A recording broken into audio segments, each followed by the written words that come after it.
The world seems to be falling into chaos. The news is all conflict. And then your own life throws something at you out of nowhere. It leaves you feeling powerless.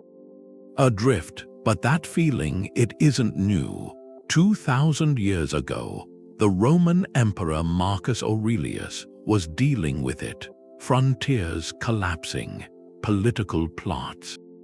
And yet, in his writing, he talks about finding a place of tranquility right inside the storm. He wrote that the soul takes on the color of its thoughts. That's the promise of Stoicism. It's not about running from reality. It's not about numbing yourself. It's about building something, an inner citadel. A fortress of calm, something external events can't break into. So we're going to look at principles, things like mastering what you can actually control, or turning an obstacle into fuel, things you can use the moment you feel overwhelmed. We'll see how these ancient mental techniques, they can disarm modern anxiety. And this idea of loving your fate, it might be the final key to peace. What would building that inner citadel look like for you? When you feel that weight from the world, from the news, you have to ask what part of that is yours. What part can you actually do something about? Epictetus, he had his students do this every day. He called it the control split. Some things are up to us and some things are not. That's the foundation. That's where you start building what's up to us, our opinions, our impulses, what we want, what we push away, anything that's our own doing. That's our side. What's not up to us, our body, our property, what people say about us, any position we hold, anything that's not our own doing, that's the other side. And the calm, it starts there, not with fixing everything out there, but with seeing the line. It's not about giving up, it's the opposite. It's accepting what's real so clearly, so actively, that you only put your energy where you have a say. Take a bad headline, the event itself, what other people did, the state of things, that's out there. That's not yours, but how you see it, what you feel about it. What you decide to do after, the story you tell yourself about it, that's all you, that's your arena. The point is to make the space for your worry smaller. By drawing that line, so think of three things right now, something with another person, money, something you heard and sort them. Is this up to me or is it not? If it's not up to you, you call it an external. You see it for what it is, and you choose not to let it set the weather inside you. That act of sorting, that's the first brick. It puts a gap between what happens and your response, and in that gap, that's where you find the quiet. The feeling of insignificance can be a comfort. You zoom out from your life, from your city, from your century, to see the whole theater of human history. That's the Stoic practice, the view from above. It's a mental shift. You reframe your troubles against the backdrop of time and space. Marcus Aurelius used this. He wrote to himself about the court, the armies, the empire, seeing them as small and temporary. He'd remind himself the earth is just a point in the cosmos, our lives a brief moment. He wrote to think of the vast oceans of time before you and after you. All the people who have strived, who have loved, who are consumed with their own dramas, they're all gone, reduced to dust, and all their noise, their triumphs and tragedies, what's become of it? It's not depressing, it's humbling. It shrinks your anxiety down to its true size. The purpose is perspective, not despair. So when you feel overwhelmed, a personal setback, a failure at work, a conflict, you practice this view. You see the event not as the defining moment, but as a single scene in a very long play. You ask, will this matter in a year, in 5 years, from your final days? Will you even remember the details? The answer is almost always no. That distance drains the panic. It creates space for a calmer response, and you apply this to the larger chaos, a geopolitical crisis, a social upheaval. It feels all-consuming in the middle of the news cycle, but from the view above, you see it as one chapter in the endless story. Societies rise, they face challenges, they adapt or they fade. This has happened countless times. This perspective doesn't make the event unimportant. It frames it within the grand, natural order. It reminds you this too is part of the flow. Your role isn't to control the entire river, but to navigate your own boat with integrity through this stretch of water.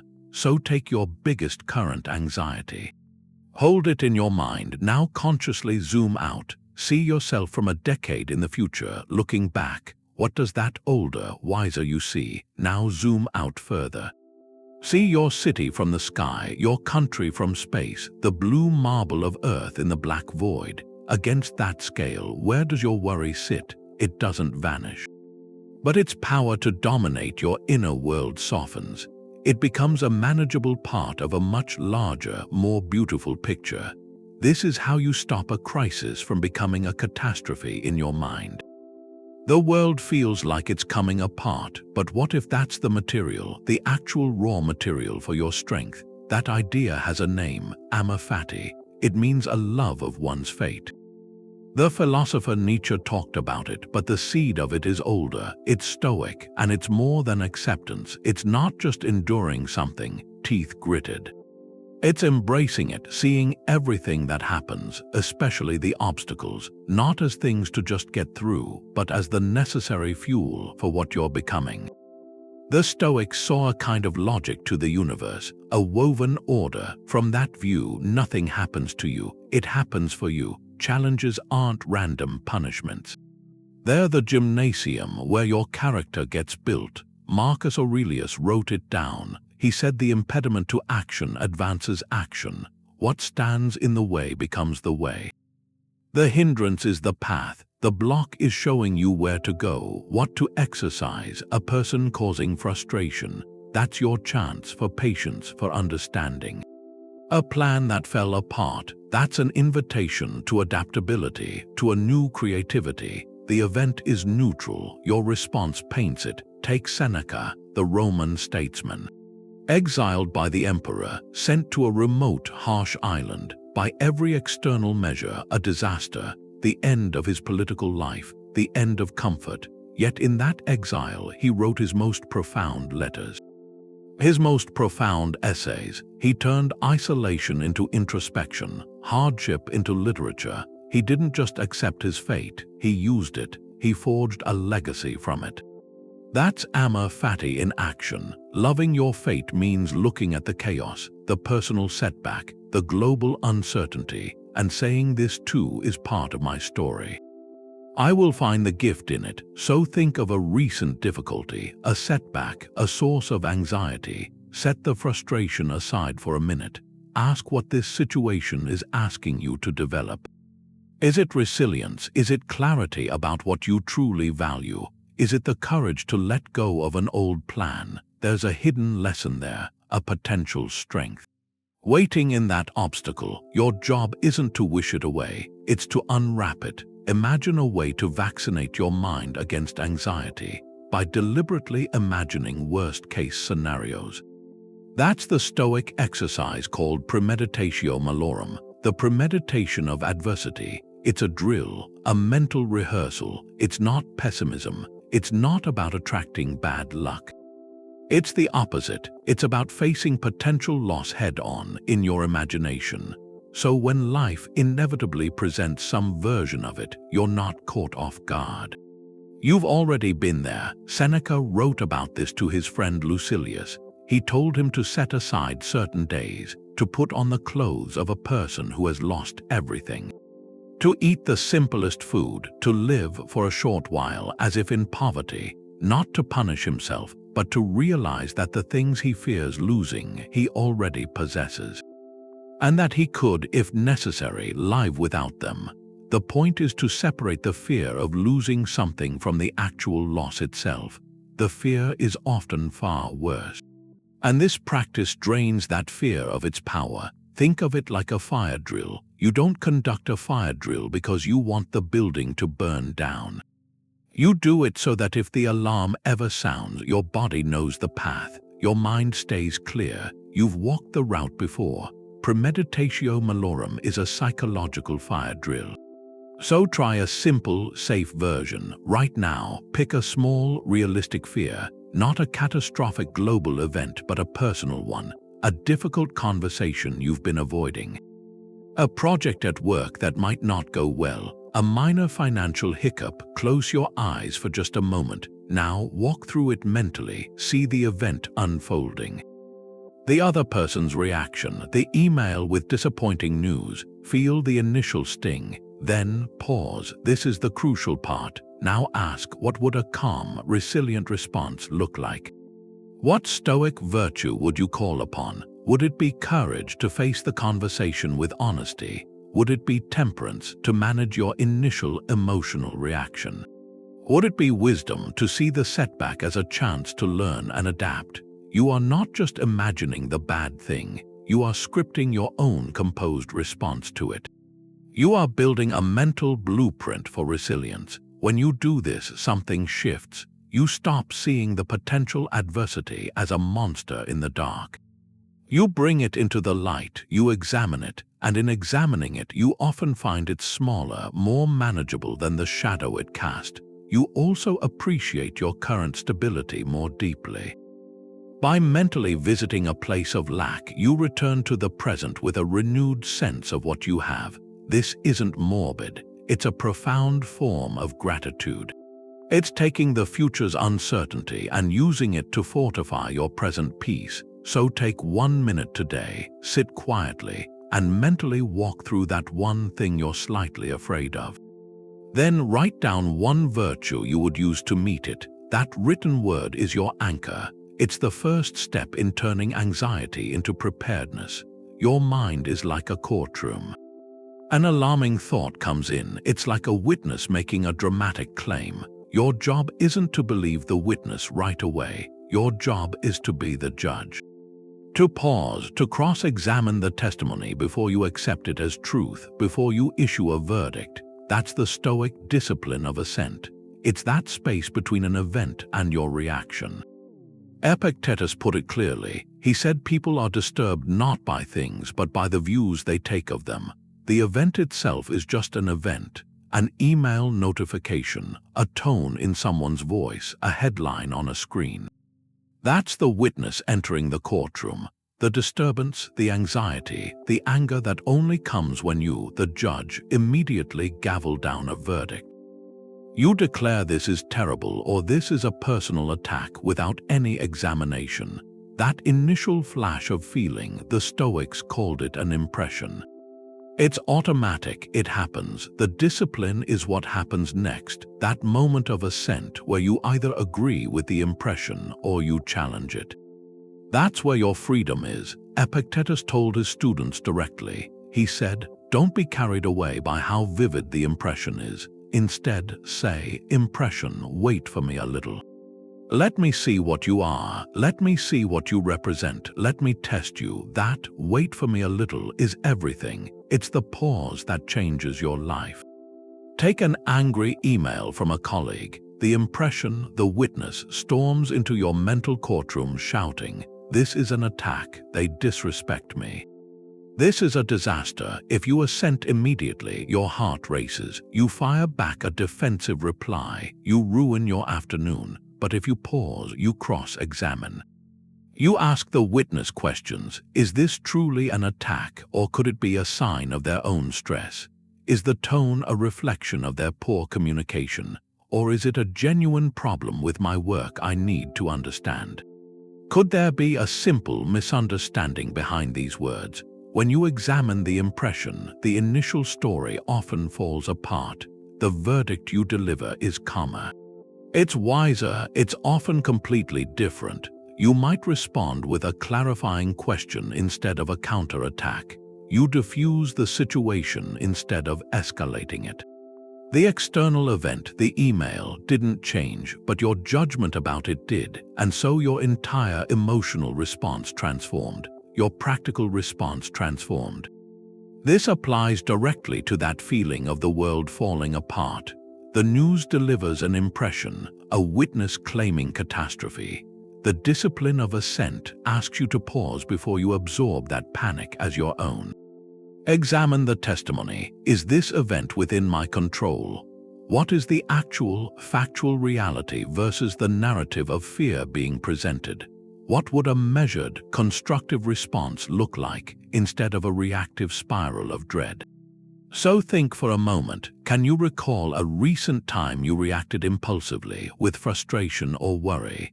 Trace it back. What was the initial impression that walked into your courtroom? Was it, they ignored me on purpose? Was it, this mistake proves I'm a failure? Did you cross-examine that witness, or did you simply hand down a verdict based on their first, loudest claim? That space, that brief pause for examination, is where you build the walls of your inner citadel. It's how you stop the chaos outside from becoming a ruling power inside. You are not your thoughts, you are the thing that hears them. That idea has a modern name, cognitive diffusion, but it's ancient, it's Stoic. It's the practice of stepping back from your own mind and watching it flow by without jumping in. Marcus Aurelius did this constantly. In his private writings, he'd observe his own thinking. He'd note his impulses, his irritations, his fears, as if they were separate from him. He wrote that external things can't touch the soul. They stand outside, unmoving. The disturbance comes from within, from our own judgments. And those judgments, those thoughts, they're just visitors. They are not you. That's cognitive distancing. It's the skill of labeling a thought instead of becoming it. So when a headline sparks anxiety, the thought isn't the world is ending. The thought is, I am having the thought that the world is ending. That small shift in phrasing creates space. It puts a layer of observation between you and the mental event. You're not drowning in the thought anymore. You're standing on the bank watching it pass. You see it for what it is, a temporary formation, not a fact. Think of it like watching clouds. A dark cloud of worry drifts into view. The untrained mind says, a storm is coming. I must prepare. It becomes the cloud. The practice of distancing says, there is a storm cloud. It looks heavy. It will likely pass. You acknowledge it. You note its qualities, but you don't mistake yourself for the weather. You are the sky, vast and unchanging, where all weather appears and disappears. Marcus gave himself this instruction. He wrote, you have power over your mind, not outside events. Realize this and you will find strength. The power he means is this act of observation. So when a repetitive worry arises, a cycle of what-ifs about the future, you don't have to argue with it. You don't have to believe it, you just label it. You say, there is worry, or planning for catastrophe is happening. You name the activity. This naming disempowers it. It turns the thought from a command into an object you can notice. So next time you feel that tug of anxiety, that voice spinning tales of collapse, try this. Before you get swept away, pause. In your mind, gently prefix the troubling narrative. Say, I am having the thought that everything is falling apart. Or I notice the feeling of helplessness. This isn't denial, it's clarity. It lets you see the thought as a thought, not as reality. And from that place of seeing, you can choose. Do you follow this thought down its dark path, or can you let it be and return your attention to what's actually in front of you, to what you can actually do? That choice, that moment of return, is the quiet victory of a mind that knows it's more than its passing storms. Stoic calm isn't about feeling nothing. It's about not letting fear pilot your decisions. That's where courage comes in. The ancient Stoics had a word for it, Andrea, and they defined it in a very specific way. It's not the absence of fear, that's recklessness or maybe numbness. True courage is the clear-eyed choice to act with resolve and principle despite the presence of fear. It's moving forward when everything in you wants to freeze. In a world that feels chaotic, this virtue becomes your compass. Courage, in the Stoic sense, is a form of practical wisdom. It's the wisdom to know what is truly worth fearing and what is not. What's worth fearing is moral failure, compromising your integrity, failing to do the right thing because it's difficult or unpopular. That's a legitimate concern for your character. What is not worth fearing are the external circumstances themselves, the uncertain outcome, the potential criticism. The chaos in the headlines, these are things outside your complete control. To let them paralyze you is to hand over your moral agency to the whims of the world. Seneca wrote about this in his essay on the firmness of the wise man. He described the courageous person as one who remains unshaken by the tumult around them. He wrote that the wise man is not moved by external things. He stands firm, not because he doesn't feel the storm, but because he is rooted in something deeper than the storm. His resolve comes from an inner commitment to what is right, not from the guarantee of a calm outcome. So what does this look like in daily life? It's not always about grand, heroic gestures. It's often found in quiet, decisive actions. It's speaking up with a dissenting but principled opinion in a heated group discussion when you know silence would be easier. It's the courage to voice an unpopular truth, not to cause conflict, but because honoring the truth matters more than temporary social comfort. It's taking a calculated risk for a good cause. Starting that project, having that hard conversation, making that career change, despite the very real uncertainty of how it will turn out. You feel the fear of failure, of judgment, of the unknown, but you weigh that fear against the cost of inaction, the cost to your growth, to your purpose, to your own self-respect. And you choose to act because the action itself is right, regardless of the applause or the fallout. This applies directly to the feeling that the world is unraveling. The chaos out there can breed a kind of paralysis. A voice whispers, "What's the point? My small actions won't change the big picture." Stoic courage answers that voice. It says your small, right action is the entire point. You cannot control the big picture, but you can absolutely control the moral quality of your own response within it. Acting with kindness when others are cynical, pursuing clarity and reason when misinformation is rampant, maintaining your own integrity when shortcuts are tempting. These are acts of courage. They are how you build your inner citadel brick by brick through consistent choice. They are how you prove to yourself that external chaos does not get to dictate your character. So reflect on this. What is one small, right action you have been avoiding due to fear of external judgment or an uncertain outcome? Perhaps it's a message you need to send, a boundary you need to set, a creative idea you've been too hesitant to share. Identify it, then, for a moment, separate the action from the result. The action is yours to take.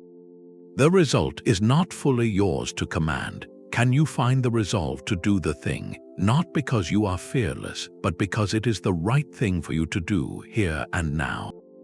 That moment of choosing action over apprehension is where your courage lies. Athletes lift weights to get ready for the game. Stoics practice discomfort to get ready for life. That's the old idea of voluntary hardship. You step away from ease for a little while on purpose to build your capacity for resilience. The Stoic teacher Musonius Rufus pushed this. He said practicing philosophy wasn't just talking about virtue, it was training for it, and a key part of that training was to regularly experience want. To choose a harder path, so when life inevitably forces a hard path on you, you don't break. The goal is deep. It teaches you, through direct experience, that your happiness and your worth aren't tied to perfect comfort or to constant plenty. It cuts the link in your mind between well-being and your external conditions. By willingly facing a small, controlled hardship, you vaccinate yourself against the fear of future hardship, the kind you don't choose. You prove to yourself you can handle more than you think. Seneca did this. For a few days at a time, he would adopt the dress and diet of someone in poverty. Sleep on a hard bed, eat only simple bread. He didn't do it as punishment. It was a discovery. He wrote that he wanted to test himself, to see if the things he owned were truly his, or if he was owned by them. After an exercise like that, he said he'd return to his normal life, not with entitlement, with a deep, vibrant gratitude. He saw that the baseline of his ordinary life was actually a great abundance. The practice didn't make him crave less, it made him appreciate more. It reduced the terror of potentially having less. This isn't about glorifying suffering, it's about removing its power to intimidate you. It's a form of mental and emotional strength training. So what does this look like now? It has to be safe, sensible, intentional. It's not about recklessness or deprivation. It's about mindful, temporary choices, choices that challenge your attachment to comfort. You could take a walk on a brisk day without your heaviest coat. Just feel the chill on your skin. Notice that you're okay. You're not in danger. You're just experiencing a sensation you normally avoid. You could fast from social media or streaming for a full day, not because they're bad, but to observe the impulse to reach for them, to sit with the quiet. To remember you are complete without that constant digital input. You could choose a simpler meal, a bowl of plain oats instead of something elaborate. Not to deny yourself nutrition, but to taste the food itself, to reconnect with the fact that sustenance is the foundation, not constant stimulation.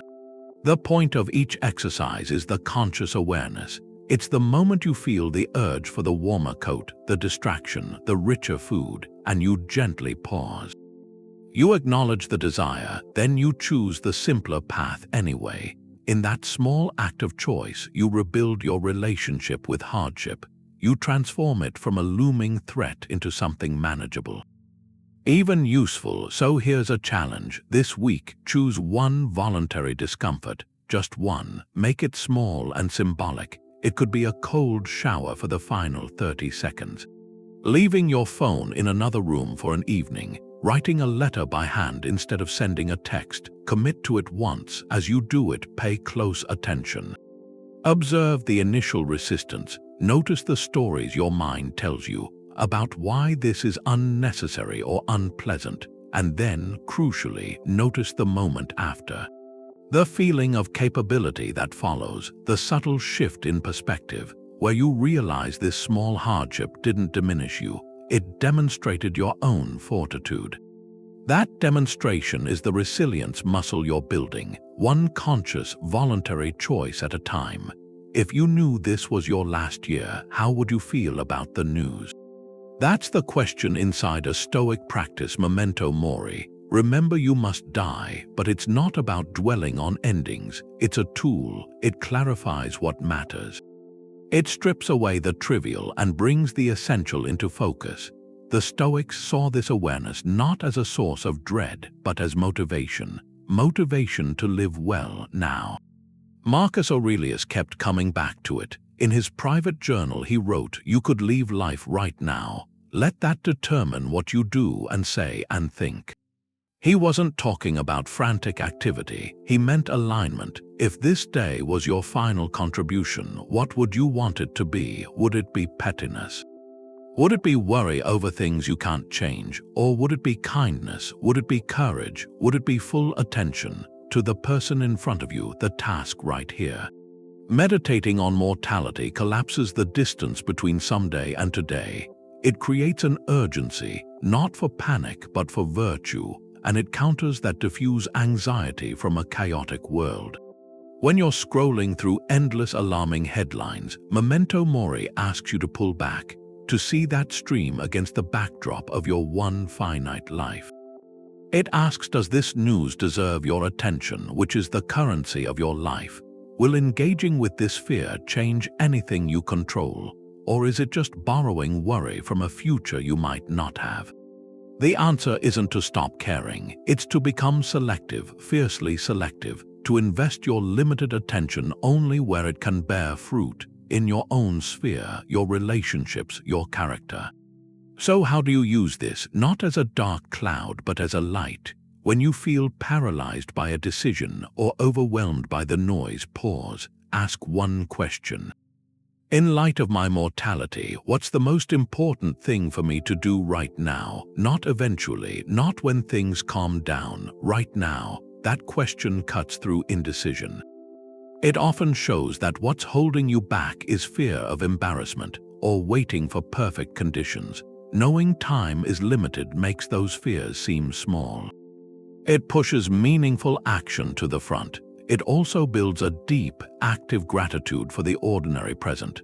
The sun's warmth, a conversation with a friend, the ability to read, these aren't guaranteed. They're gifts. Memento Mori helps you receive them that way. It turns a routine morning into a small miracle. This perspective doesn't ignore hardship. It just refuses to let trivial concerns or distant chaos steal the beauty and duty of the present hour. So let's try a direct application. For the next 60 seconds, just sit in silence. Turn away from the screen if you can, and gently, honestly contemplate that your time here is finite. Don't dwell on imagery or fear, just hold the simple truth. That one day, your story here will be complete. From that quiet space, ask yourself what surfaces. What one thing right now feels most important? Is it a conversation you need to have? A project to start or finish, a grudge to release, an act of kindness you've postponed? Just listen. The answer that comes from that quiet usually isn't about adding more.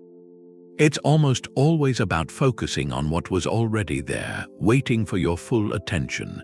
That focus, born from an honest look at the horizon, is how you stop the world's falling apart from making your own world fall apart. The world says calm comes when everything's fixed. Stoicism says calm comes when you realize you already have enough to be good. That's the art of contentment. What the old philosophers called eudaimonia. It's not a fleeting happiness from getting what you want. It's a deeper flourishing. It comes from within. From living with virtue, whether the outside world is perfect or in chaos. It's understanding you already have the raw materials for a meaningful life. Right here, in this moment, Epictetus put it in a way that turns our thinking upside down. He said wealth isn't having great possessions, it's having few wants. And elsewhere he pointed out happiness is wanting what you have, not having what you want. That shift, from chasing more to recognizing the sufficiency of what's already present. That's the core of Stoic contentment. It's an active practice, not a passive state. It's the daily decision to appreciate the present provision, your health, your capacity to think, the people in your life, even the challenges before you, and to see these as the very tools for moral progress. You don't need a peaceful world to practice patience. You need an irritating situation. You don't need universal justice to practice fairness. You need the next interaction where you can choose it. Contentment is found in using what you have. Right now, to live well, a powerful way to cultivate this is a nightly gratitude review, but with a Stoic focus, instead of just listing things you're glad for. You specifically reflect on non-material provisions that enable you to practice virtue. You might note the simple fact of a sound mind that allowed you to solve a problem today. You might appreciate a moment of connection with a friend that gave you an opportunity for kindness. You might even be grateful for a difficulty you faced, because it offered a chance to strengthen your courage or your resolve. This practice rewires your attention. It moves your gaze from what's missing or broken in the grand, chaotic picture to what is whole and functional in your immediate sphere. It proves to you through direct observation that the resources for a good life aren't somewhere out there in a perfect future. They are here, so take a quiet moment, look away from the screen, and list just to yourself 3 non-material things you possess right now that are entirely sufficient for practicing virtue and finding a genuine peace. Is it your ability to understand these words? Is it the breath in your lungs? Is it the capacity to choose your next action with intention? That list is your foundation. It's the unshakable ground you stand on, even when the world feels like it's falling apart. You can't control what happens in the world, but you can control the quality of your own effort. That's the third discipline in Stoicism, the discipline of action. It's where your inner work meets the outer world. It's not about making some grand gesture to fix everything.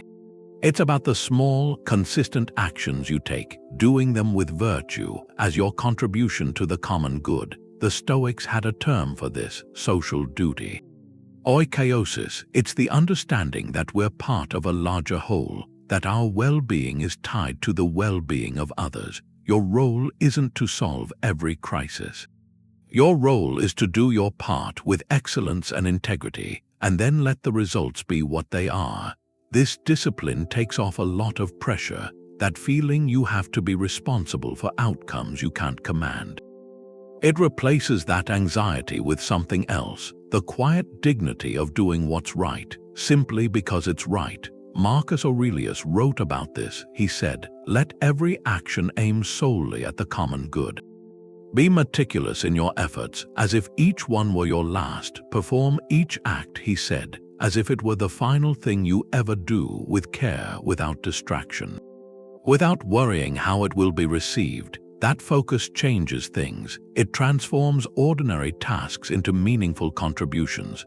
When you pour yourself fully into the effort itself, the outcome loses its power.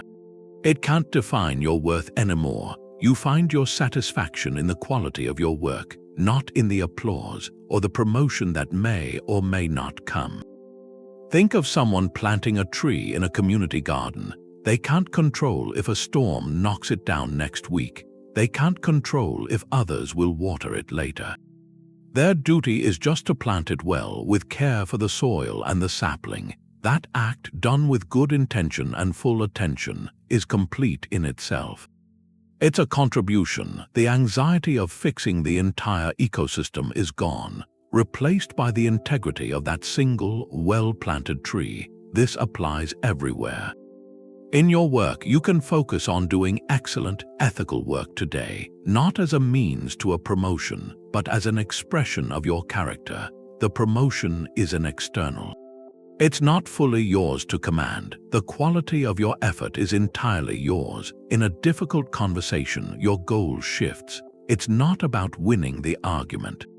It's about understanding the other person and expressing your truth with respect. You let go of needing them to agree with you. Your contribution is clarity and civility. The result of the conversation is not yours to own, so you can reflect on your own life. Where are you overly attached to a specific outcome? Is it a project you're leading where you're stressed about how it will be received? Is it a personal goal where you've tied your happiness to one particular result? Identify that one area and then gently reframe it. Your new goal is not the outcome. Your goal is to do your part within that situation with as much integrity and kindness and excellence as you can. That's all the world can ever rightly ask of you. And when you act from that place, you build something unshakable. It's not a guarantee of success. It's the knowledge that you showed up fully, that you contributed your best. Regardless of the storm, the Stoics viewed the universe as one living organism. Your own calm isn't separate from that. They called this Sympatheia, a deep interconnection woven through the universal reason, the logos.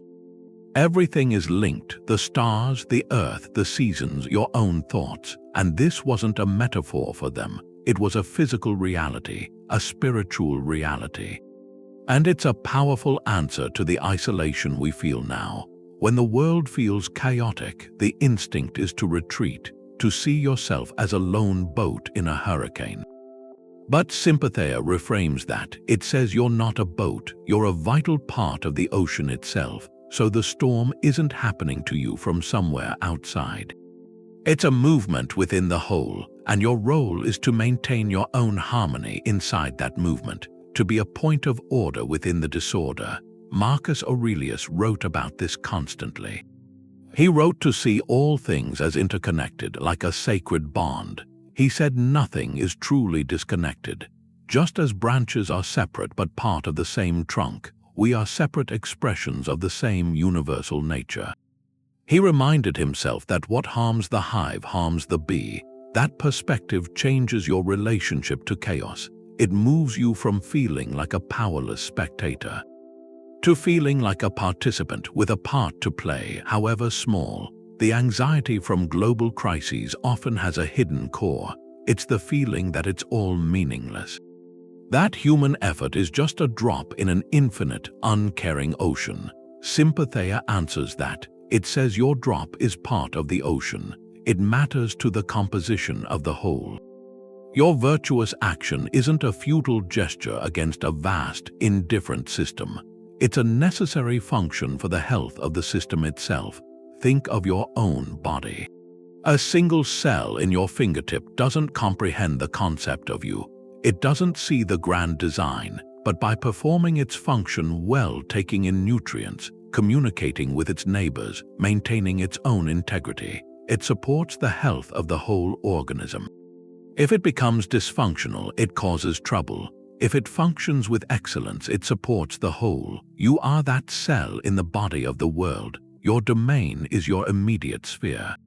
Your mind, your choices, your interactions. When you act with reason, with kindness, with courage in your small corner, you're not just fixing your corner.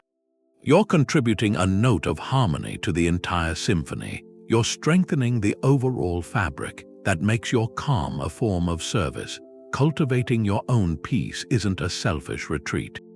It's you stabilizing your part of the network. So when you feel overwhelmed by the scale of a problem, practice this shift. See the issue not as a distant, monolithic monster. See it as a complex pattern within the interconnected whole. Then ask, what's the quality of my own participation in this pattern right now? Am I adding to the confusion with panic and blame? Or am I contributing clarity by focusing on what I can actually do? Your one calm breath, your one reasoned response, your one act of decency, these aren't small. They are the fundamental units of a rational universe. They're how the logos expresses itself through you. Take a moment. Contemplate one subtle way your own well-being is connected to the well-being of a stranger or to the natural world. Maybe it's the farmer who grew your food, whose livelihood depends on stable weather. Maybe it's the quality of the air you breathe, shaped by countless unseen actions far away. Feel that connection not as a burden, but as a belonging. You are not an island shouting into a void. You are a voice in a vast, living conversation. And your next right action is your most eloquent contribution. You think about what you feed your body, but what about your mind? Is it junk or is it real nourishment? We watch what we eat, but then we let our minds just take in anything that comes across a screen.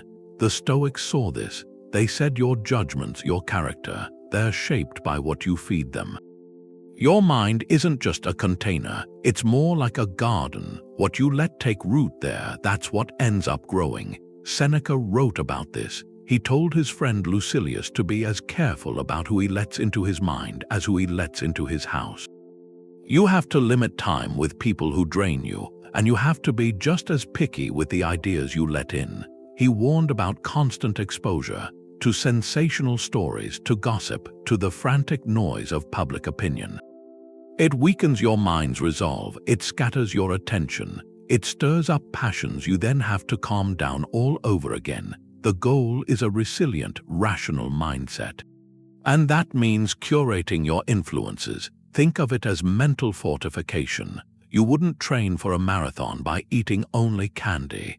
You wouldn't build a strong body without good nutrition. Your mind needs that same deliberate care. Seneca was direct in one letter. He said, be careful. Reading too many authors, too many books can make you scattered and unsteady. You have to linger with a limited number of master thinkers, digest their works. That's how you get ideas that take firm hold in your mind. He was advocating for depth over breadth, for nourishment over empty consumption. That old advice is painfully relevant now. The modern media environment is built for agitation. Headlines are made to trigger fear or outrage to keep you scrolling. Social media algorithms feed on your engagement. They often serve you more of what unsettles you. This isn't just information. It's a constant drip of impressions. Each one wants your assent. Each one colors your view of the world. Without a guard at the gate, your inner self is under a kind of perpetual, low-grade siege. So what do? Start with a practical audit. For 1 week, just observe. Don't judge, just notice. Look at your news sources. What's the main emotion they bring out? Is it informed concern or is it panic? Scan your social media feeds. How much is genuinely enriching? How much is just sensational, just trying to provoke a reaction? Look at your entertainment. Does it leave you drained or refreshed? The point isn't to live in a bubble. It's to move from passive consumption to active selection. Then make one conscious replacement. For every 30 minutes you might spend scrolling through alarming news, commit to 15 minutes of reading. Philosophy, history, nature writing. Listen to a podcast on Stoic principles instead of one about the latest political scandal. The goal is to balance the diet. To introduce things that build perspective, patience, long-term understanding. This week, try one concrete action. Unfollow or mute one source. A social media account, a news channel, a website. One you know mainly feeds your mental agitation. It doesn't have to be forever, just 7 days, and keep a brief note. At the end of each day, rate your baseline sense of calm. On a scale from 1 to 5, don't overthink it, just notice. You might find that the absence of that one noisy voice creates more space for your own thoughts to settle. You're not ignoring the world, you're choosing the lens you view it through, and that choice is the first vital step in guarding the peace you've been building inside.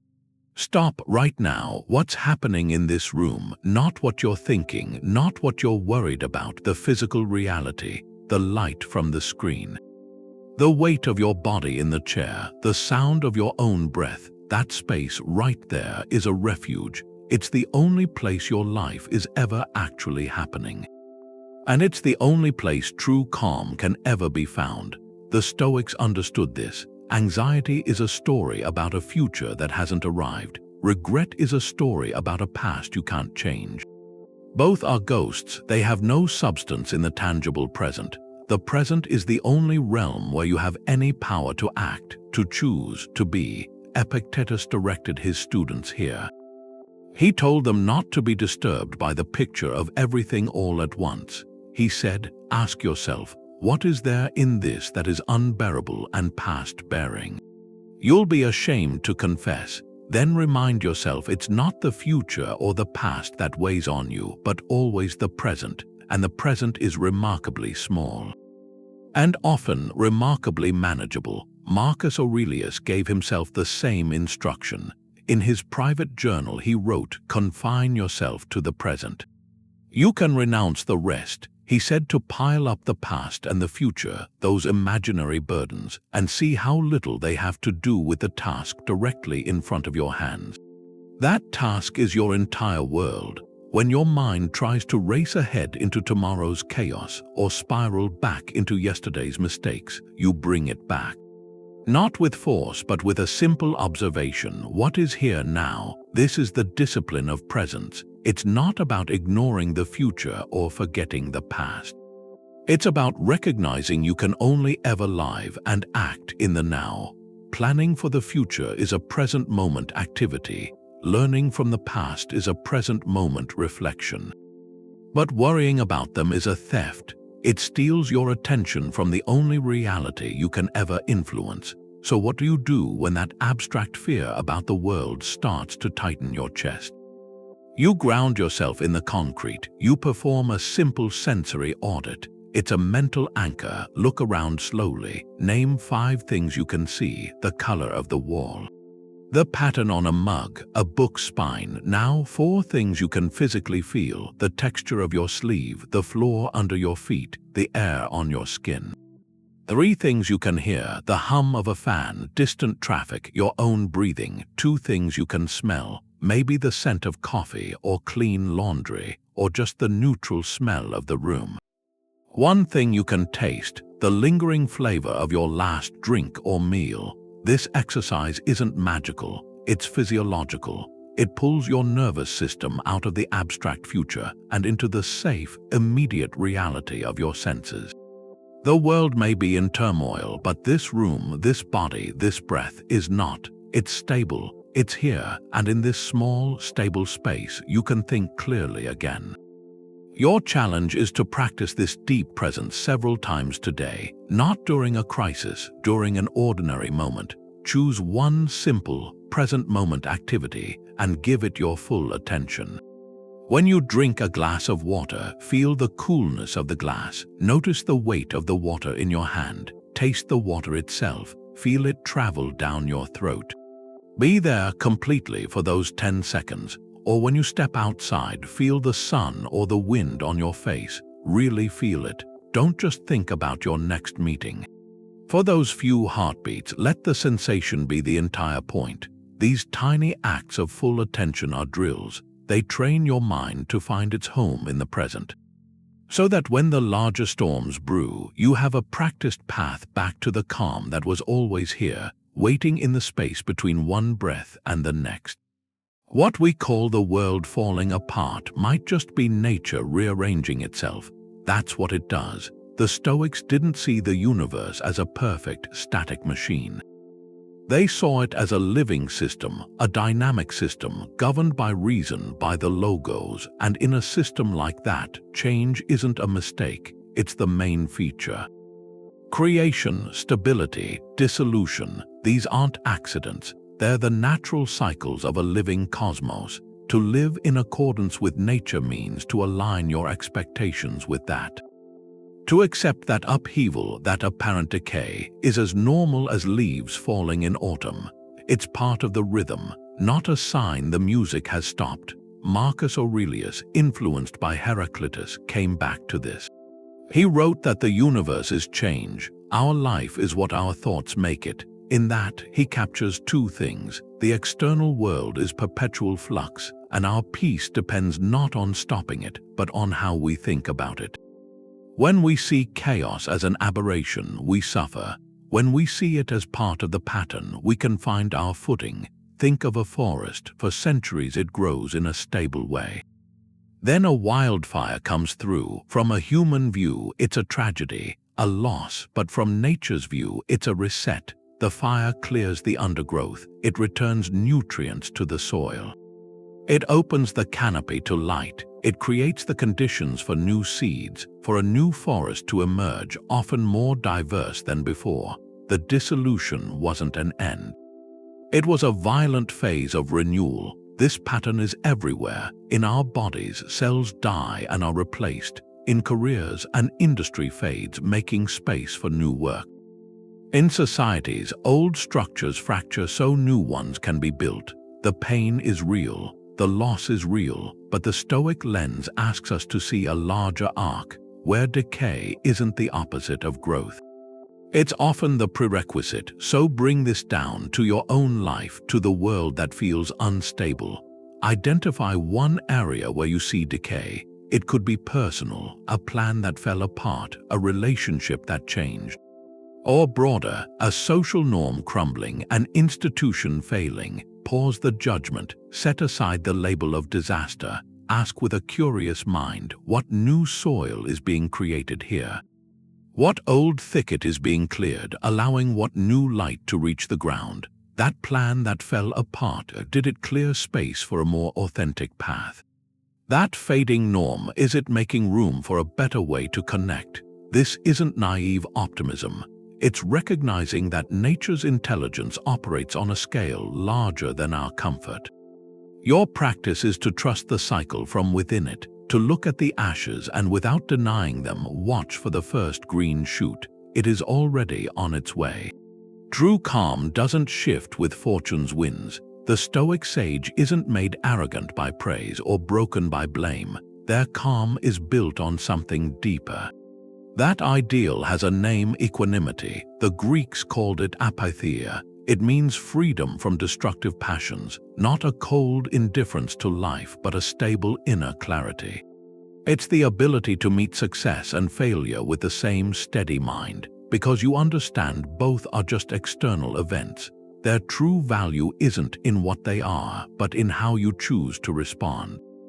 The Stoics called everything outside your own character an indifferent. Health, wealth, reputation, even life itself. These things aren't good or bad in themselves.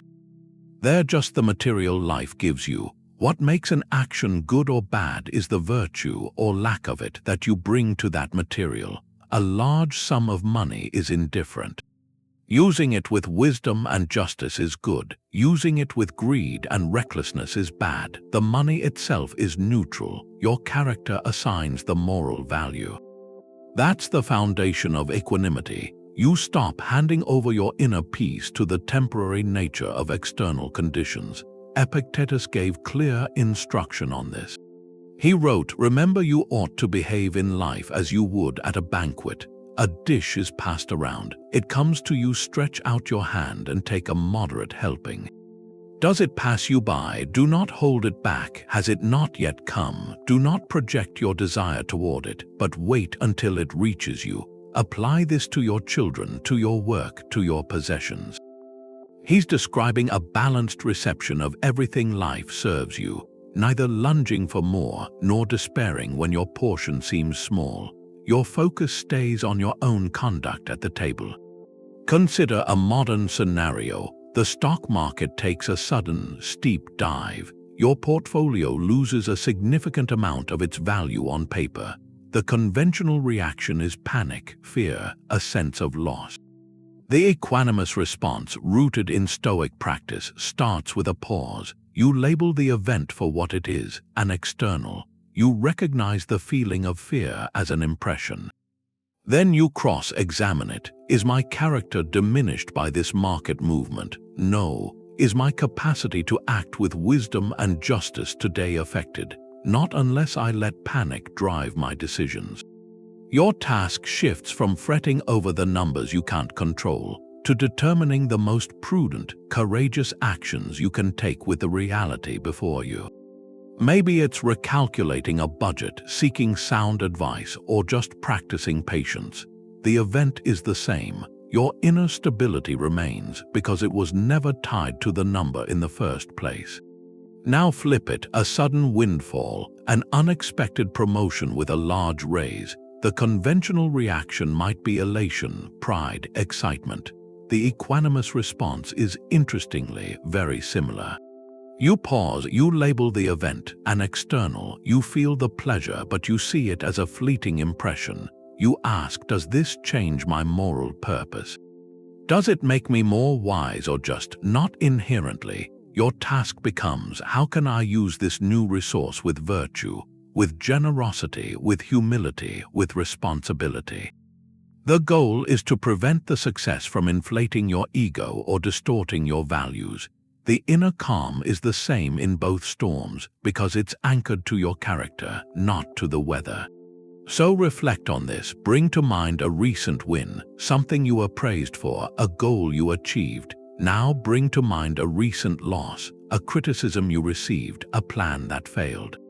Observe your emotional memory of each. Was your sense of self-worth, your inner quiet, tied to either outcome?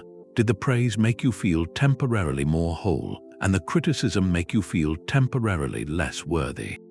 That fluctuation is what equanimity seeks to calm. The practice is to gently uncouple your core peace from both poles, to see each event as simply another dish being passed at the banquet of your life. Your job isn't to control the menu, but to ensure your manners at the table remain impeccable, regardless of what is served. Anxiety tends to shrink everything down to your own mind. Service opens it back up, it brings other people into the picture, and in that opening there's a kind of peace. The Stoics had a word for this, oikoiosis. It's this idea of a natural affinity, a connection to other rational beings. We aren't just isolated, we're built for cooperation, for society. Our own well-being is tied up with everyone else's. So acting for the common good, that's actually acting in line with our own nature. It's a deep alignment. When you're stuck in your own worries, this gives you a way out. You shift your focus from what's happening to you over to what you can do for someone else. And in that shift, the anxiety loses its tight grip. It gets absorbed into something larger. Marcus Aurelius started his days with this. He'd tell himself, I arise to do the work of a human being.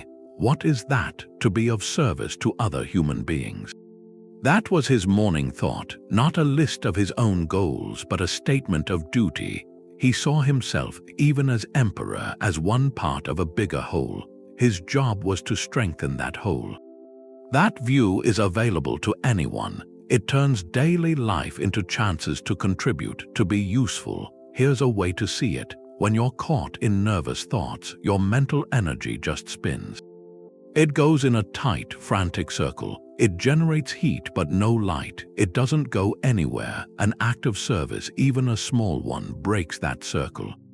It gives that energy an outward channel. You stop feeding the worry loop and you start feeding a connection. What you often get is a quiet calm. You're not just a problem anymore. You're a participant in something shared. This isn't about big rescues. It's built in the daily, quiet moments.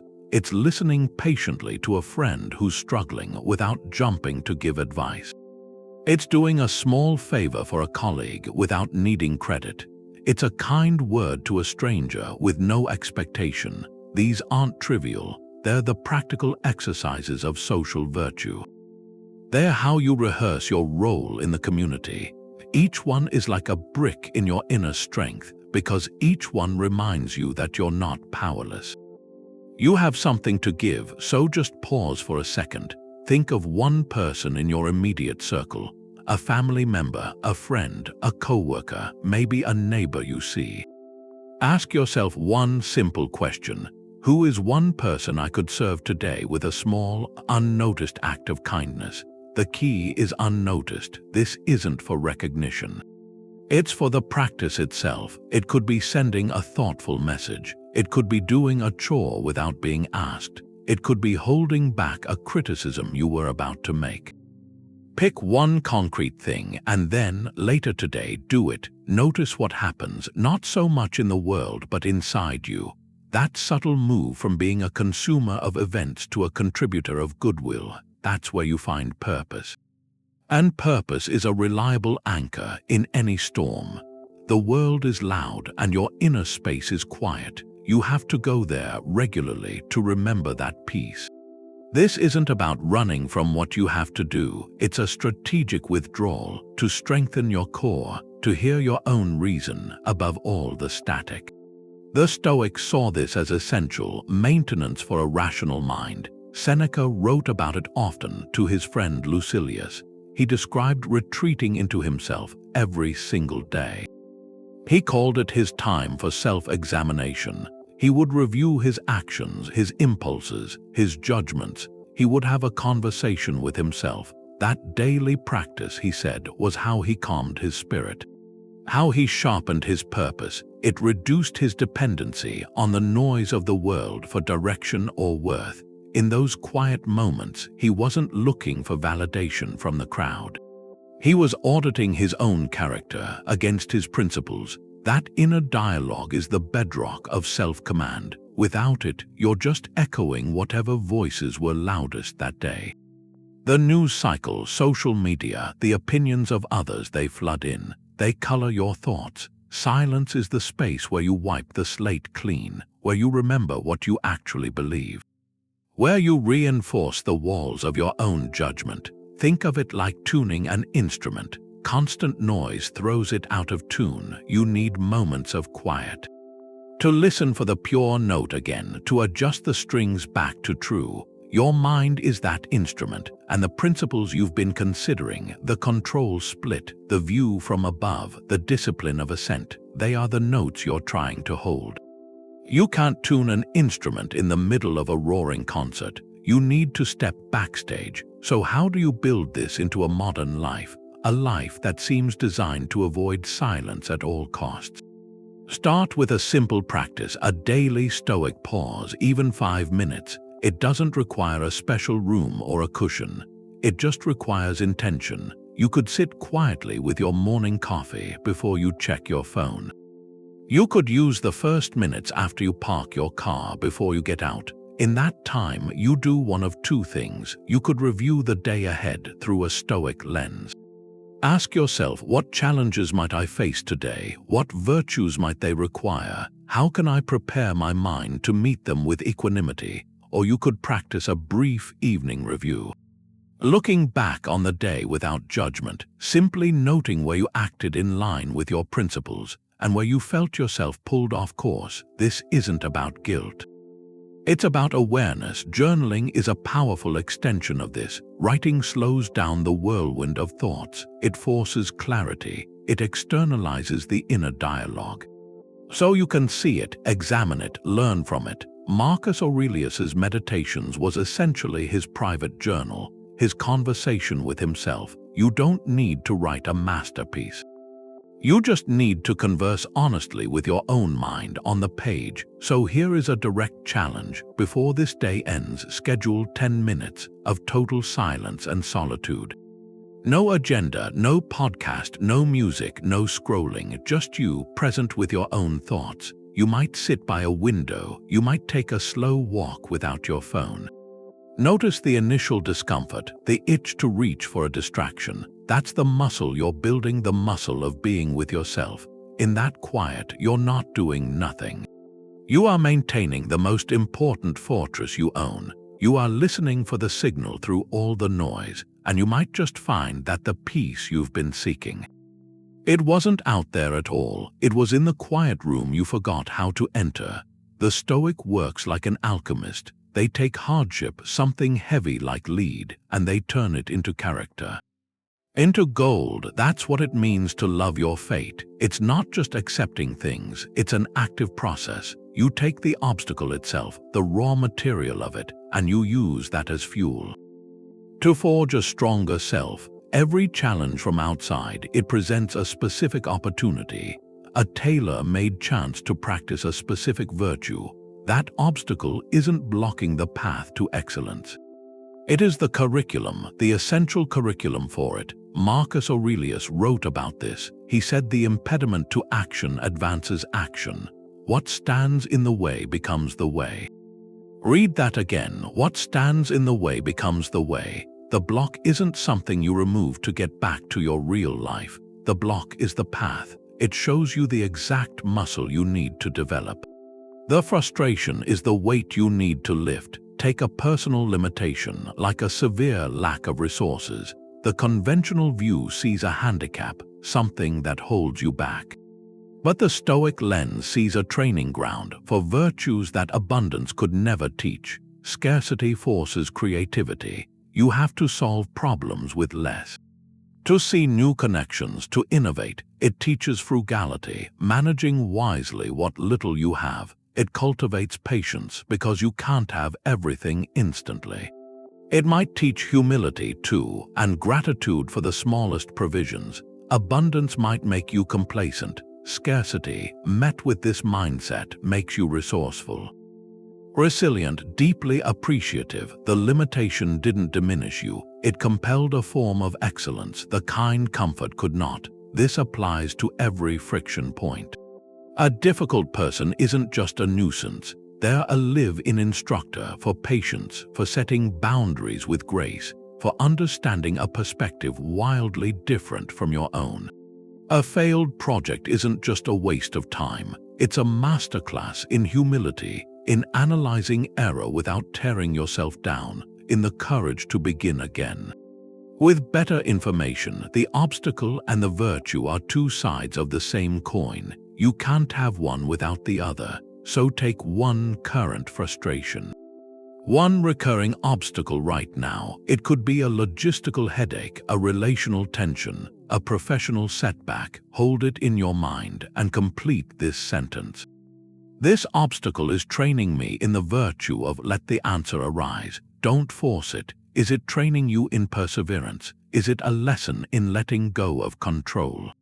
Is it an exercise in speaking your truth with kindness? When you name the virtue, the nature of the problem shifts. It transforms from random bad luck into a purposeful gift. A difficult one, your relationship to it changes. You stop asking, why is this happening to me? You start asking, what is this asking of me? And in that question, you reclaim your agency. You become the alchemist at your own forge. The question, why me, is a trap.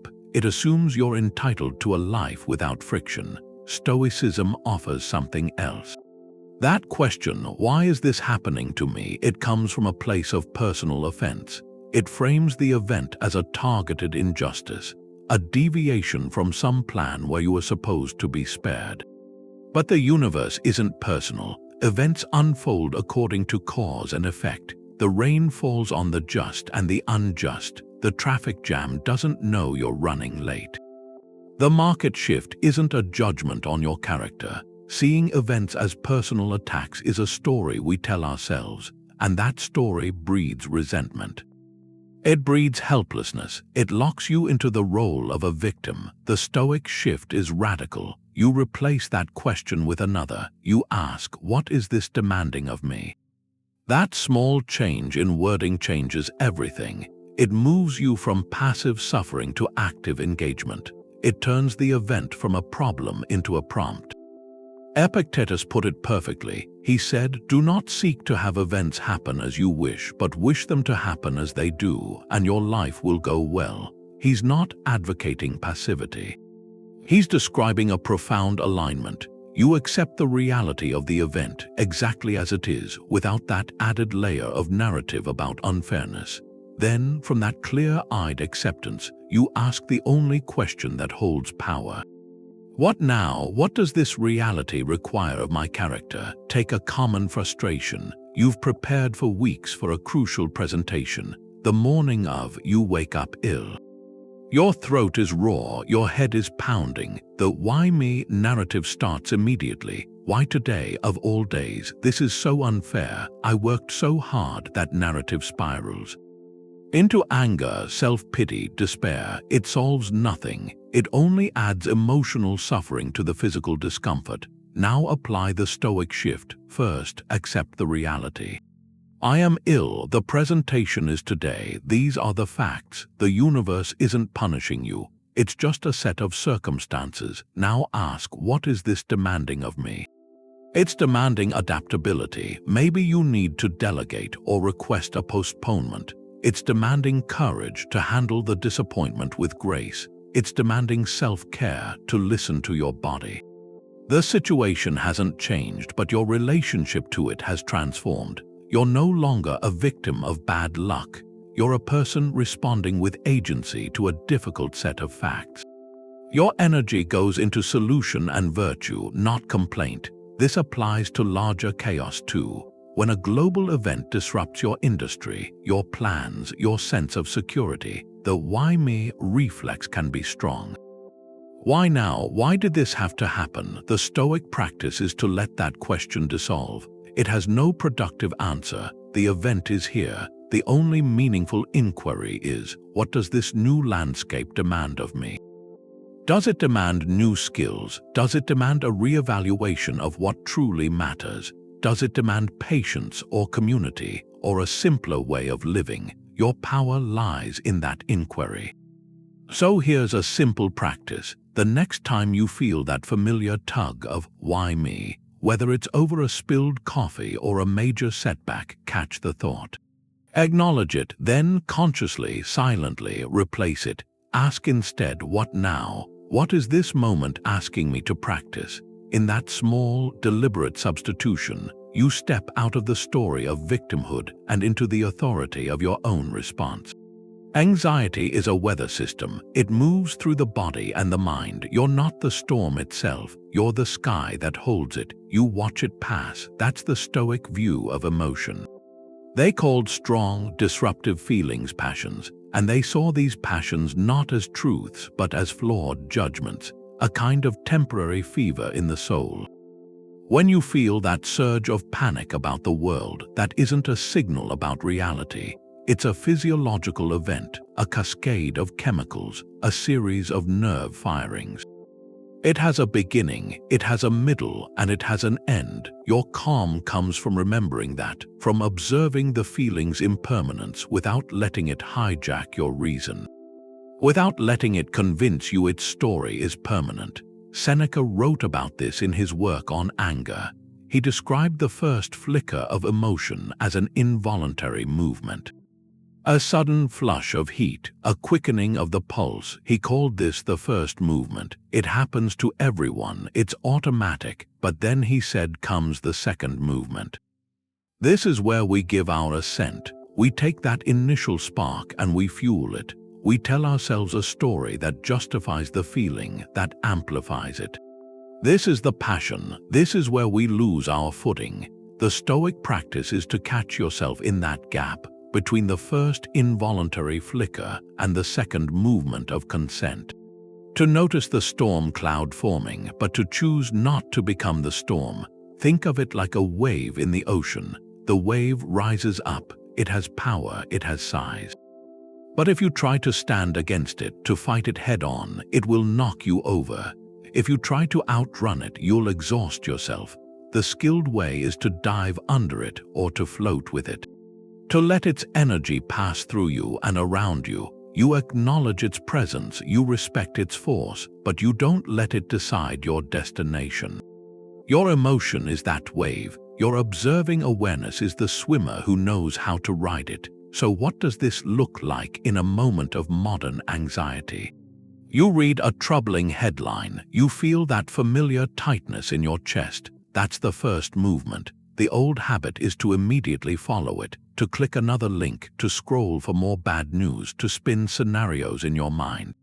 That's the second movement. You're fueling the wave. The Stoic technique is to pause right at the tightness, to note it and name it. Silently, in your mind, you say, fear is here. Or this is a feeling of panic. Then you shift your attention to the physical sensation itself. Where exactly do you feel it? Is it a clenching in your stomach? A pressure behind your eyes? Observe it with curiosity, as if you were a scientist studying a temporary phenomenon. Don't judge it as bad. Don't try to make it go away. Just watch it, breathe into the space around the sensation. More often than not, when you stop feeding the story, the physical wave, deprived of that fuel, begins to subside on its own. It might take a minute or 5, but it will pass because all weather systems do. Your reflective practice is this. The next time you feel a strong emotion rise, whether it's anger, fear, or a deep sadness, try to be its witness. Don't engage in the drama it's selling. Just watch, note the moment it begins, feel its peak intensity, and then, with patience, observe its gradual decline. See if you can sense the space that opens up after it passes. That space is your sky, clear and vast again. It was always there, waiting behind the temporary storm. We have all this information, but it doesn't feel like wisdom. A lot of anxiety is just the unknown. The headlines, the analysis, the predictions, they give you this feeling of knowing, but so much of it is just speculation. The Stoics saw that trap. They knew that wisdom often means seeing the limits of what you understand. It means having the courage to say, I don't know.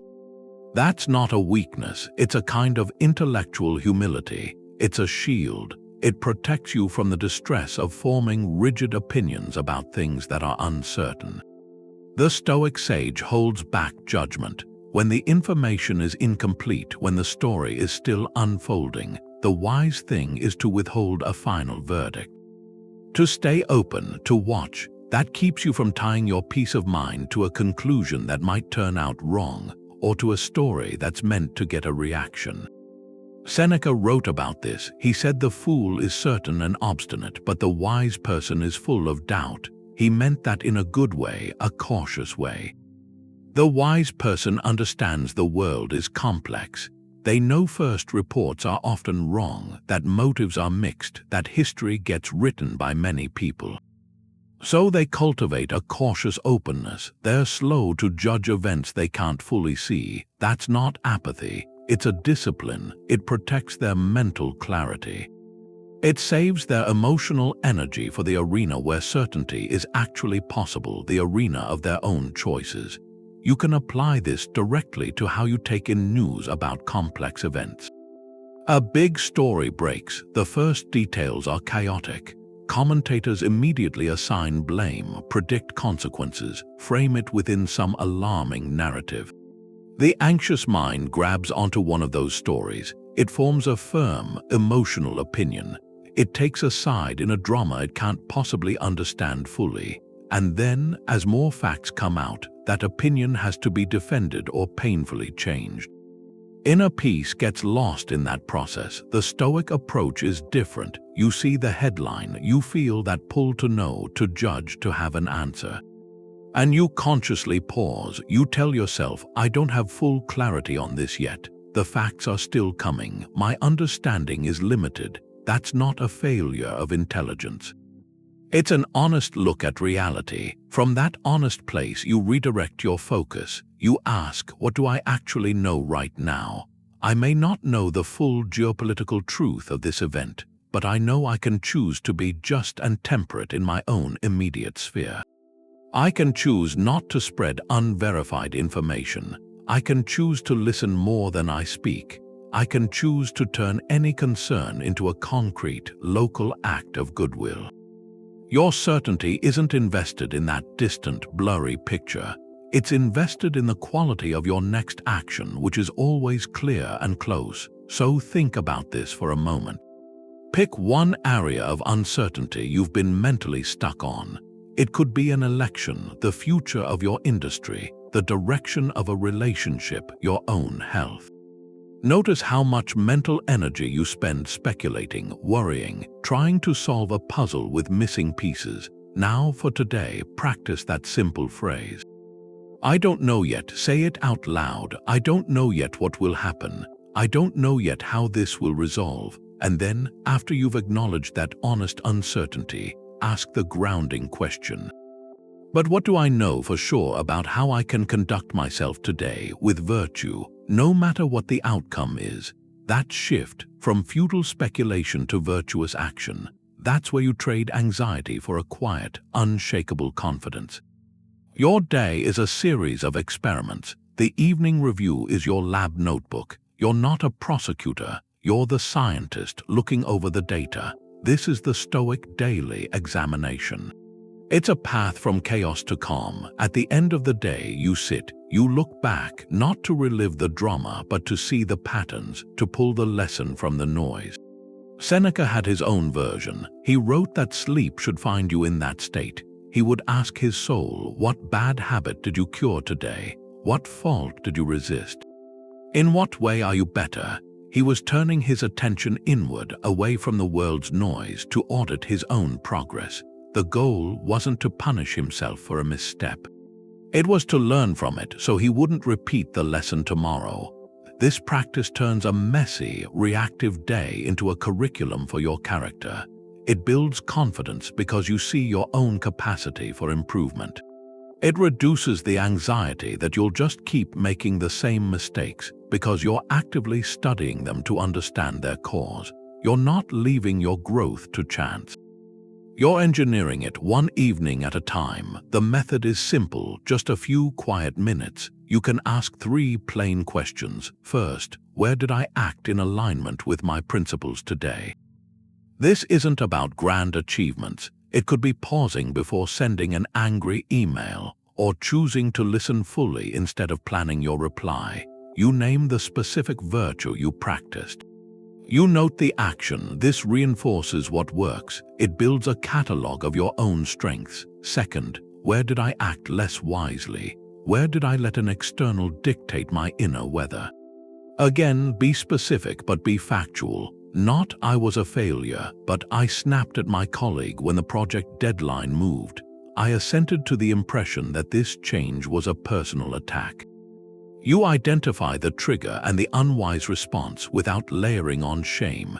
You're diagnosing, not condemning. Third, and this is the most important step, what will I do differently tomorrow? Based on this observation, what's one small adjustment? If the trigger was a last-minute change, perhaps tomorrow I will rehearse a calm response beforehand. If I lost my calm in a crowded place, perhaps I will plan a brief midday pause to reset. You turn the insight into a practical intention. This closes the loop. The mistake becomes useful. It becomes fuel for tomorrow's experiment. So tonight, set aside 3 minutes, find a quiet space, think back over your day and locate one single interaction. One moment where you either maintained your calm or where you felt it slip away, examine it with gentle curiosity. If you kept your calm, what principle were you following? If you lost it, what was the story you told yourself in that moment that pulled you off course? Then, decide on one tiny, concrete step for tomorrow that follows from what you learned. This ritual does more than review the day. It prepares the mind for a restful night, free from the churn of unresolved thoughts, and it sends you into tomorrow not as a passive recipient of whatever happens, but as an active student of your own life, building that unshakable calm from the ground up. Your calm isn't just for you. In a chaotic world, one composed person becomes a kind of refuge, a rallying point. That's the social side of Stoic virtue.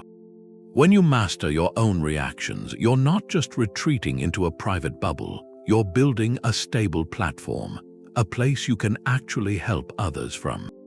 Your inner citadel has gates, not just walls. It's a shelter others can find in a storm. By refusing to be swept up in the collective panic, you break a chain. You stop passing the anxiety along, and in that pause you create space for reason, for clarity, for measured action. That's how personal discipline becomes a contribution. A real contribution to the common good. Marcus Aurelius thought about this duty. He wrote to himself, "Be like the rocky headland where the waves constantly break. It stands firm, and around it the seething waters settle." He saw his own composure as a natural feature, something that could calm the turbulence around him. Not by fighting the waves, by offering an immovable example. Your steady presence does that same thing. It communicates safety without saying a word. It says the situation can be met, that we aren't helpless. Think of a parent with a frightened child during a thunderstorm. The child's fear is real. Their world feels like it's shaking. If the parent mirrors that fear, if they get agitated and anxious, the child's terror just deepens. But if the parent stays calm, speaks in a steady voice, acknowledges the storm while projecting safety, the child's nervous system starts to regulate. The parent hasn't stopped the thunder, they've become the headland. They've shown that fear doesn't have to be the final answer. This principle scales to any leadership role. A team facing a sudden setback, a project in crisis. If the leader reacts with visible panic or blame or despair, that energy infects the whole group. Focus shatters, mistakes multiply, but a leader who can acknowledge the seriousness while staying composed, staying in a problem-solving mindset, gives the team a center. They channel the collective energy toward solutions, not toward amplifying the problem. Even in ordinary social settings, this holds power. In a conversation spiraling into heated gossip or cynical complaint, your choice not to participate, to gently steer toward something constructive, or to just listen without adding fuel, that's a quiet act of leadership. You're modeling a different way to engage. You become a subtle anchor, an anchor for a more thoughtful dialogue. So take a moment, a personal reflection. Who in your life most benefits from you being a model of steadiness? Is it your partner, your children, your colleagues, your friends? Picture that person's face. Now dedicate your practice today to them. Let your next effort toward composure, your next pause before reacting, be a silent gift you offer. When you feel the pull of anxiety, remember you're not just managing your own state. You're fortifying a space of peace, a space others, especially that person, might desperately need to borrow. Your calm is a resource. In a world that often feels like it's running low, that resource is priceless. A single dark tile up close can look ominous, but if you step back, you see it's essential to the beauty of the whole picture. That's the Stoic long view. Your life isn't just one scene of triumph or disaster. It's a mosaic built over decades. Every experience is a piece, every challenge, every quiet joy. Some pieces are bright and easy, some are dark and difficult. On its own, a dark piece can look like a flaw, like a mistake, like a sign that everything is broken. But when you see it as part of the larger design, its purpose comes through. It gives contrast, it adds depth, It makes the brighter pieces shine. Stoicism asks us to judge our lives by the complete work, by the character woven across time, not by the temporary weather of any single day or any single year with all its external chaos. Marcus Aurelius thought about this. He wrote that life is more like a play. It's not the length that matters, but the quality of the acting. Your job isn't to control the plot twist's fate rights. Your job is to play your part in the scene you're given with as much virtue and dignity as you can. Whether the scene is peaceful or full of turmoil, your performance is what you add to the larger story. This perspective works against despair. When you're in a career setback, it feels like the whole narrative of your professional life, but from the mosaic view, it's one tile. A challenging tile, maybe a necessary one. That rejection might have forced a pivot toward more authentic work. That failure might have taught a resilience that served you later in a greater opportunity. The strain itself became part of the pattern. It gave your story its texture. The same goes for a period of societal tension like now. It's easy to believe this era defines everything, that the chaos is the whole picture, but history shows these are chapters, intense chapters, formative chapters, but still chapters. They are the dark, complex tiles that future generations will look back on. They'll look to understand the full design of their own time. They will see the courage people chose, the patience, the small acts of decency chosen within the tumult. Those choices are the bright tiles being laid right now. So, a simple practice: find a quiet moment, a blank piece of paper, draw a horizontal line across the middle. That's the timeline of your life so far. Now mark key points along it, not just the obvious highs, the graduations, the celebrations. Specifically, mark the past challenges you overcame, the heartbreak you survived, the illness you managed, the professional disappointment you moved through. Label each one briefly, a word or two. As you look at this line, you're looking at your mosaic from a distance.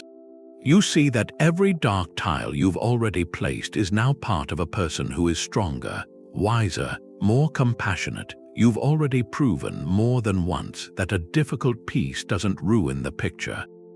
It adds to its depth. Your current struggle is just the tile you're holding in your hand right now. You can't yet see where it fits, but you can trust, based on the pattern already there, that it has a place. That it too will one day be seen as part of the beauty of the whole, part of its strength. When the larger world feels chaotic, you can find sovereignty in the small scale. Your daily routine is a declaration of order. It's a quiet way of telling yourself that not everything is falling apart, because here, in these repeatable actions, you have complete command. You decide when to rise, you decide to make your bed with care, you decide to prepare food thoughtfully. These aren't just chores, they're the practical theater where you rehearse the Stoic disciplines every day. The discipline of desire, you want only to perform this action well. The discipline of action, you do it for the common good of your own household. And the discipline of assent, you meet resistance not with complaint but with a calm acknowledgement. This is your work. This is how you live in accordance with nature right now. Marcus Aurelius framed his days this way. In his private writings, he listed the humble tasks. He wrote that when you arise reluctantly, remember your purpose is to do the work of a human being. He told himself to do what nature requires with all your might. And what did nature require? For him, it was the work of a leader, a judge, a citizen. But he saw that work embedded in the daily fabric: getting up, dealing with people, eating, resting. He saw each not as a distraction from philosophy, but as the very material of it. The opportunity to practice patience and integrity was woven into the ordinary. So you choose one anchor, one simple, daily ritual you can perform with deliberate Stoic intention. It could be making your bed, not just pulling up the covers, but doing it as an act of creating order from chaos. Smoothing the sheets, placing the pillows. That small, completed task is a microcosm of bringing discipline to your domain. It's a victory you secure before the world presents its chaos. It could be preparing a morning meal, doing it with full attention, feeling the texture of the bread, noticing the color of the fruit. You're not just eating. You're practicing gratitude for provision. You're exercising temperance by choosing what truly fuels you. You are, for those few minutes, entirely in your sphere of control. Or it could be a 5-minute morning meditation, sitting in silence before checking any device, observing your breath, setting an intention for how you will meet the day's impressions. This is the ultimate preparation. It's fortifying the inner citadel before the day's sieges begin. The power isn't in the ritual itself, but in the quality of attention you bring to it. You perform it with excellence, not for an audience, but as a proof to yourself. You are demonstrating agency. When the news screams of instability, you have this. You have this small, well-ordered corner of the world that you command completely. It becomes a tactile reminder that you are not helpless, that you can impose order, starting with your own immediate environment. So the prompt is this: choose one small daily ritual, just one, making your bed, writing 3 things you're prepared to face today, or taking the first 5 minutes of your work with deep focus. Commit to performing it with full Stoic intention for the next 7 days, not as a habit but as a practice. Each time, remind yourself that this is your declaration. That in the micro movements of your own life, you are building the unshakable stability of your character. That inner fortress, you build it, you don't find it. The blueprint is in those principles, the control split, that first line, the view from above, that perspective, the discipline of assent, that pause before the storm. Loving your fate, turning the obstacle into the path. These aren't just ideas, they're tools, forged a long time ago, but they fit our chaos. They guide you to build your calm from the inside. Serenity isn't the absence of turmoil, it's the presence of a strength turmoil can't touch. Seneca wrote about this in On the Tranquility of Mind. He said the untroubled mind has a citadel. A strong defense against chance and fate. That citadel, you've been building it, brick by brick. Each time you paused, each time you reframed, chose virtue over reaction. You're not a passive victim of the chaos, you're a practitioner, an alchemist. You can meet uncertainty not with fear, but with a kind of curiosity. Use the friction of a difficult world to polish your character. That's the final shift, from seeing yourself at the mercy of events to seeing yourself as the steady center within them.